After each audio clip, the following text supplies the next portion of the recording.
कक्षा 12 रसायन विज्ञान में आज हम प्रारंभ करते हैं लेसन नंबर 4 रासायनिक बलगतिकी केमिकल काइनेटिक्स। और मैं आपको पढ़ा रहा हूँ क्लास 12 केमिस्ट्री, जिसके लेसन 4 का नाम है रासायनिक बलगतिकी।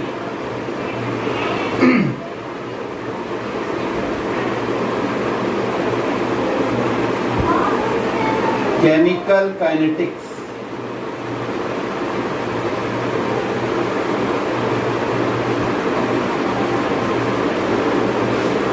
बच्चों, हम बता दें आपको, जब भी कोई अभिक्रिया होती है तो वैज्ञानिक क्या सोचते हैं उस अभिक्रिया के बारे में। वैज्ञानिक सोचते हैं कि अभिक्रिया कैसे हो रही है, अभिक्रिया कोई अगर वो कोई भी कार्य करते तो अभिक्रिया होगी या नहीं, तो कोई अभिक्रिया होगी या नहीं अर्थात संभव है या नहीं, इसकी बात हम ऊष्मागतिकी से पता लगा लेते हैं डेल्टा जी के मान से। डेल्टा जी का मान, जब मैंने आपको बताया था कि डेल्टा जी का मान अगर नेगेटिव होता है तो अभिक्रिया संभव होती है और पॉजिटिव होता है तो अभिक्रिया संभव नहीं होती है। तो वहाँ ऊष्मागतिकी द्वारा हमें पता लगता है कि अभिक्रिया संभव होती है या नहीं होती है, और अभिक्रिया किस गति से होगी, अभिक्रिया को प्रभावित करने वाले कारक क्या हैं, और अभिक्रिया की क्रियाविधि क्या है, ये हम कैसे जानेंगे। एक और हमने साइंस पढ़ा था आपको रासायनिक साम्य कक्षा 11 में, उससे हम जान लेते हैं कि अभिक्रिया कितनी पूर्ण होगी। पूर्णता हम उससे जान लेते हैं अभिक्रिया की साम्य स्थिरांक और रासायनिक साम्य से। तो ऊष्मागतिकी हमें बताती है अभिक्रिया संभव होगी या नहीं होगी, और साम्य हमें बताता है कि अभिक्रिया कितनी पूर्ण होगी। लेकिन यह अभिक्रिया जब होगी तो उसकी क्या गति होगी, उसको प्रभावित करने वाले कारक कौन कौन से होंगे, और उसकी क्रियाविधि क्या होगी, ये अगर पता लगाया जा सकता है तो वो केवल पता लगाया जा सकता है रासायनिक बलगतिकी से। रासायनिक बलगतिकी एक ऐसी विधा है जिसे हम ये भी किसी भी अभिक्रिया को तीव्र कर सकते हैं, क्योंकि तीव्र करने के लिए हमें उसके अभिक्रिया वेग को प्रभावित करने वाले कारक चाहिए। तो वो कारक कौन कौन से हैं, कैसे प्रभावित करते हैं, ये भी हम अध्ययन करेंगे रासायनिक बलगतिकी में। तो रासायनिक बलगतिकी की जो परिभाषा होगी वो क्या होगी, रसायन विज्ञान की वह शाखा, रसायन विज्ञान की वह शाखा जिसमें अभिक्रिया वेग, अभिक्रिया गति भी कह देते हैं इसे, और अभिक्रिया दर भी, जिसमें अभिक्रिया वेग, एक बार वेग को प्रभावित करने वाले कारक, वेग को प्रभावित करने वाले कारक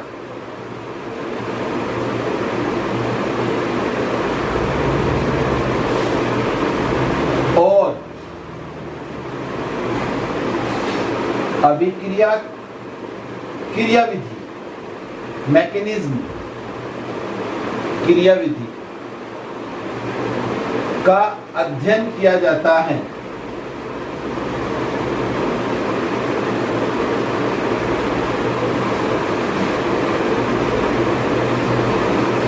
रासायनिक बलगतिकी कहलाती है।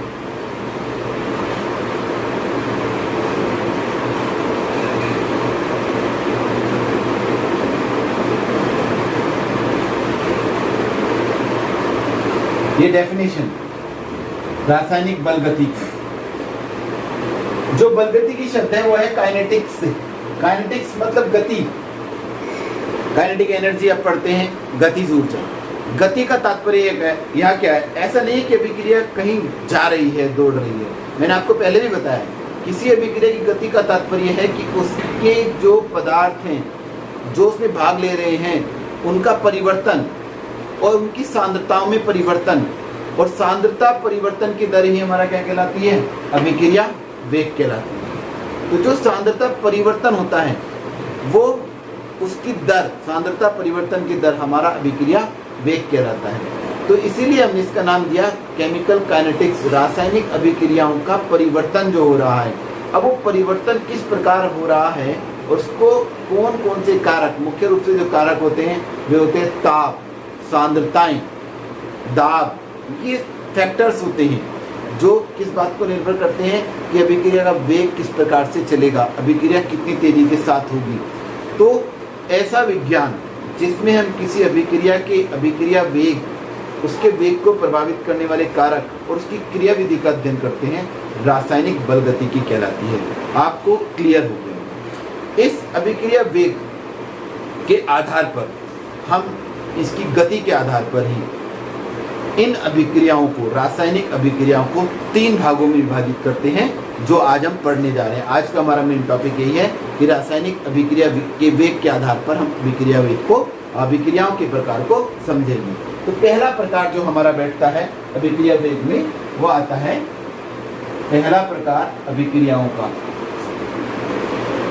अभिक्रियाओं के प्रकार हेडिंग हो जाएगा हमारा नया। पहला हमारा हेडिंग था रासायनिक बल गतिकी, उसकी परिभाषा हमने पढ़ी। अब अभिक्रियाओं के प्रकार, यहां हम देखें रासायनिक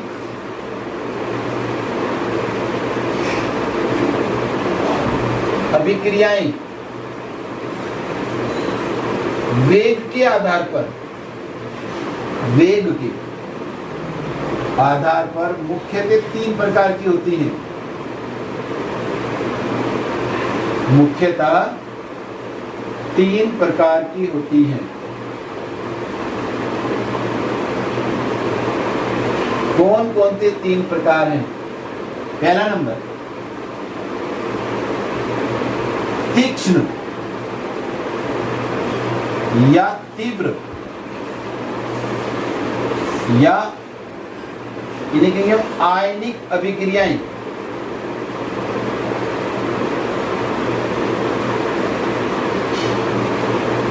इंग्लिश में लिख सकते हैं वेरी फास्ट रिएक्शंस।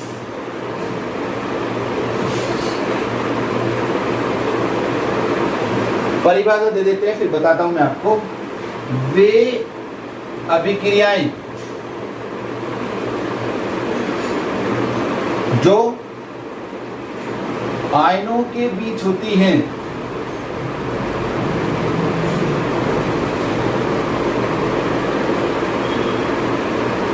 तथा इतनी तीव्र गति से होती हैं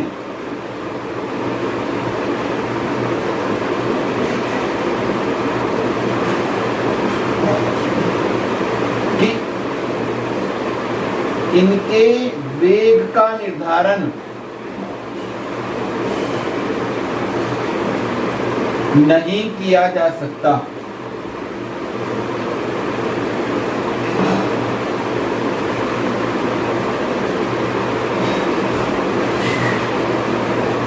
रासायनिक तीक्ष्ण अभिक्रियाएं कहलाती हैं।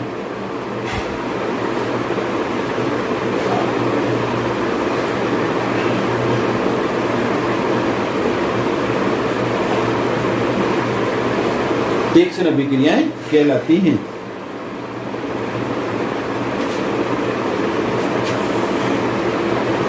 एग्जाम्पल लेंगे, उदाहरण जैसे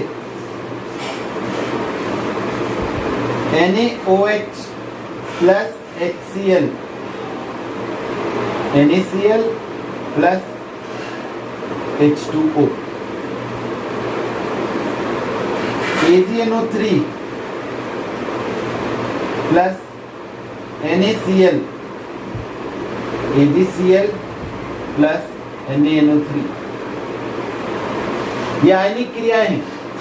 अगर हम देखें तो यहाँ इस नीचे वाले को दिखा देते हैं, ये सिल्वर आयन, ओरिनाइट्रेट आयन, ये सोडियम आयन, ये क्लोराइड आयन, और यहाँ सिल्वर आयन इसके क्लोराइड आयन के साथ रिएक्ट करके, और ये सोडियम आयन इसके नाइट्रेट आयन के साथ क्रिया। तो ये आयनों के बीच होने वाली क्रियाएं हैं, और ये अभिक्रियाएं इतनी तीव्र गति से होती हैं दोस्तों कि जैसे मान लीजिए, आप लीजिए एक परखनली में आपने सिल्वर नाइट्रेट लिया है और उसमें आपने जैसे ही NaCl मिलाया और जैसे ही वो NaCl AgNO3 की जो लेयर है उसके टच करता है, एकदम AgCl बना लेता है जस्ट।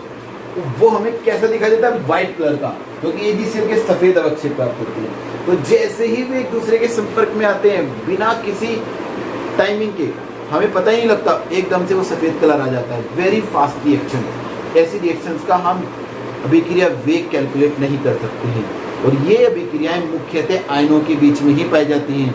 ऐसा माना जाता है कि इनका जो वेग है वो 10 की घात -12 तथा 10 की घात -16, ठीक है, 10 की घात -12 और 10 की घात -16 सेकंड प्रति सेकंड के हिसाब से चलता है।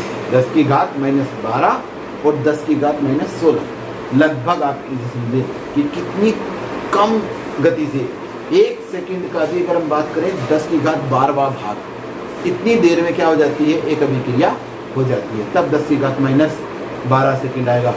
इतना सूक्ष्म समय में ये अभिक्रिया होती हैं। इस अभिक्रियाओं को हम आयनिक अभिक्रिया कहते हैं या वेरी फास्ट अभिक्रियाएं कहते हैं। इसको आप अच्छी तरीके से उतार लेंगे और दूसरी अभिक्रिया हम शुरू करते हैं। दूसरा नंबर जो है हमारा, दूसरा नंबर है हमारा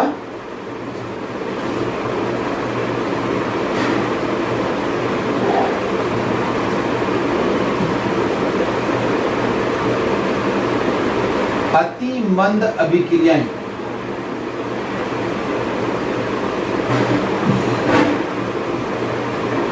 वेरी स्लो, अभी हमने वेरी फास्ट पढ़ी थी, अब अति मंद, वेरी स्लो रिएक्शंस। ये कौन सी रिएक्शंस हैं? वे अभिक्रियाएं, साथ साथ लिखते चलें, वे अभिक्रियाएं जो इतनी मंद गति से होती है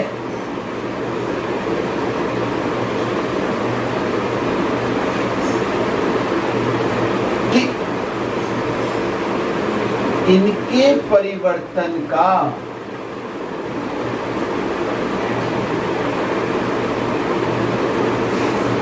कई दिनों, महीनों,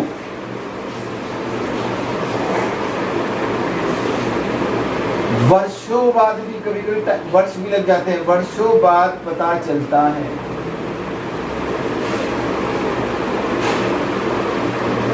अति मंद अभिक्रियाएं कहलाती हैं।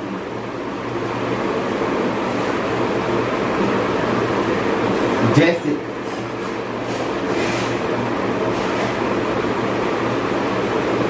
जैसे लोहे पर जंग लगना,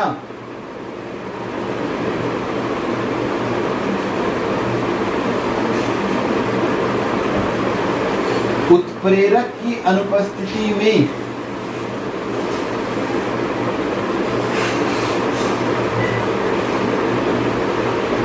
हाइड्रोजन व ऑक्सीजन का मिलकर जल बनाना,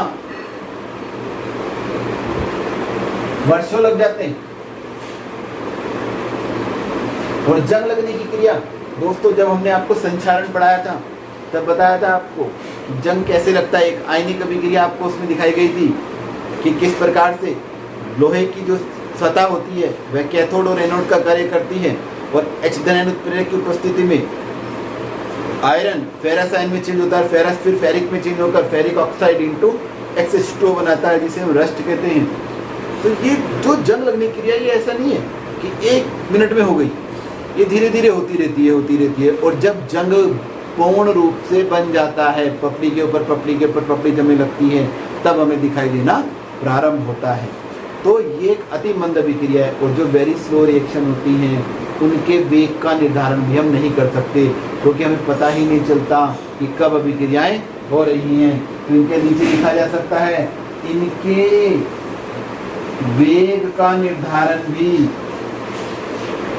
नहीं किया जा सकता है, नहीं किया जा सकता। तो ये हो गई हमारी अति मंद अभिक्रिया। और तीसरे नंबर की अभिक्रिया, मैंने आपको बताया था 3 प्रकार की होती है। तीसरे नंबर की जो हमारी क्रिया है उन्हें हम क्या कहते हैं, इन्हें आप उतार लेंगे। तीसरे नंबर की हमारी क्रिया होती है आणविक अभिक्रियाएं या मंद अभिक्रियाएं, केवल मंद कहेंगे।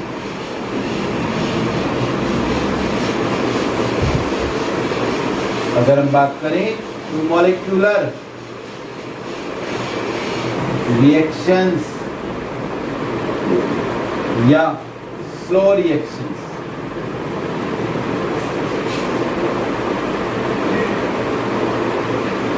कौन सी क्रियाएं होती हैं? वे अभिक्रियाएं, पहली कंडीशन, जो अणुओं के बीच होती हैं।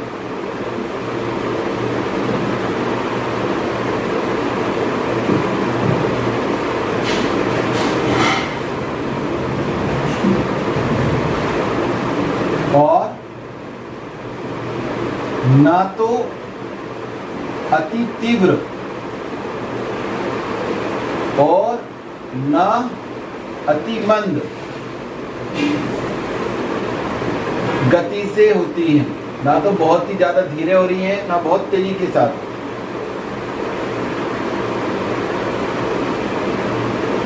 मंद अभिक्रियाएं कहलाती हैं या आणविक अभिक्रियाएं कहलाती हैं।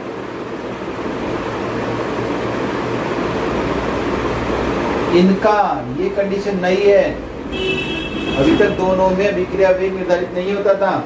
इनका अभिक्रिया वेग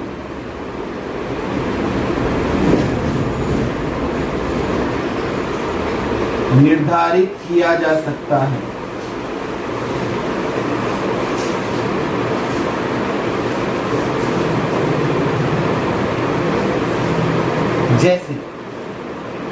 जैसे बात करें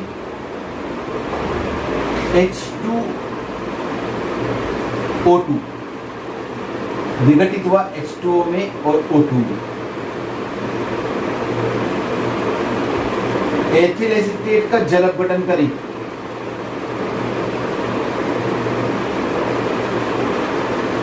एसिटिक अम्ल बना और एथिल अल्कोहल,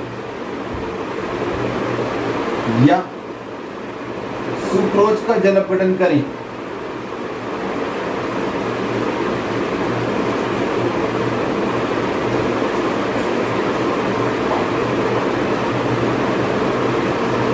ये वे अभिक्रियाएं हैं जो अणुओं के बीच होती हैं। और मुख्य रूप से इस चैप्टर में हमें इन्हीं अभिक्रियाओं के बारे में पढ़ना है, क्योंकि हम उन्हीं अभिक्रियाओं की बात करेंगे जिनके अभिक्रिया वेग का निर्धारण किया जा सकता है। क्योंकि हम इसमें अभिक्रिया वेग पढ़ेंगे, वेग को प्रभावित करने वाले कारक पढ़ेंगे, तो हमें वही अभिक्रियाएं काम आएंगी जिनका हम क्या ज्ञात कर सकते हैं, अभिक्रिया वेग ज्ञात कर सकते हैं। तो आज हमने जो पढ़ा है, केवल पढ़ा है रासायनिक बल गतिकी किसे कहते हैं और उस वेग के आधार पर अभिक्रियाओं के प्रकार क्या क्या हैं। आप आज से हमारा एक चौथा चैप्टर प्रारंभ हो गया है, बहुत इंपॉर्टेंट है, एग्जाम में इसमें से क्वेश्चन जरूर आता है। आप इन्हें अच्छी प्रकार से पढ़ते रहिए। सबसे बड़ी बात आपको ध्यान रखनी है, अभी आप लॉकडाउन में बिल्कुल खाली हैं, तो आपको वीडियो कंप्लीट देखनी है आराम से बैठ के। केवल नोट्स डालने से कुछ नहीं होगा। मान लो नोट्स देते आप लिख लेते हैं, समझना बहुत ज़रूरी है और समझने के लिए आपको वीडियो देखना भी ज़रूरी है। आप घर पर रहिए, सुरक्षित रहिए। ये एक ऐसा समय चल रहा है जब हमें ऐसा लग रहा है कि कोरोना ख़त्म हो गया है, लेकिन कोरोना ख़त्म नहीं हुआ है, बहुत तेज़ी के साथ बढ़ गया है। आप देख रहे हैं हमारे ज़िले में ही 100 के करीब क्या आ गए हैं, मामले आ चुके हैं, जो कभी 25 हुआ करते थे। जब ये लॉकडाउन अनलॉक 1 में आया तो हमारे पास केवल 25 भी नहीं थे, और आज अभी अनलॉक 1 को गुजरे हुए समय ज़्यादा नहीं हुआ है। आज 14 तारीख है, 14 ही दिन हुए और 14 दिन में 100 की संख्या पार कर गए हैं। तो आपसे मेरा निवेदन है कि आप जितनी भी गाइडलाइन दी गई हैं, मास्क लगाना, सोशल डिस्टेंसिंग रखना, व्यर्थ में बाहर मत जाना, इन सब का पालन करते रहें। घर पर रहिए, सुरक्षित रहिए और हमारे चैनल को सब्सक्राइब करिए। Thank you.